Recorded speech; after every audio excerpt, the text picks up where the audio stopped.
Mi sembra che siamo ad un livello assolutamente coerente con quanto era stato previsto, salvo le scoperte che ovviamente si fanno lavorando. Sul ponte tutto procede secondo programma, dunque, parola del Ministero dei Beni Culturali.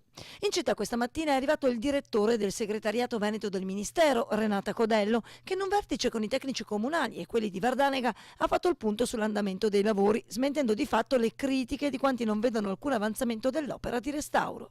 No, non siamo allo stesso punto, non dobbiamo limitarci a valutare ciò che così visivamente compare sotto i nostri occhi. Abbiamo già erogato quasi un terzo dei fondi e quindi, siccome il Ministero li eroga quando i lavori vanno avanti, posso dire che i lavori stanno procedendo. Anzi, il Ministero è già pronto ad erogare nuovi fondi. Abbiamo già deciso di programmare la richiesta delle prossime erogazioni dei fondi. Il Ministero mette, come si sa, 3 milioni di euro nel restauro di questo monumento. Insomma, a giudizio del Ministero, il cantiere del ponte non merita tutte le critiche che da tempo riceve.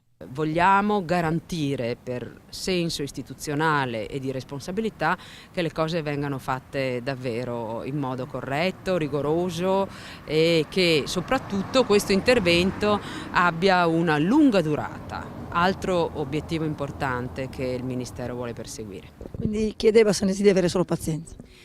Una pazienza e anche una condivisione, perché insieme le cose si fanno meglio, soprattutto se si riesce a comprendere bene quello che si sta facendo.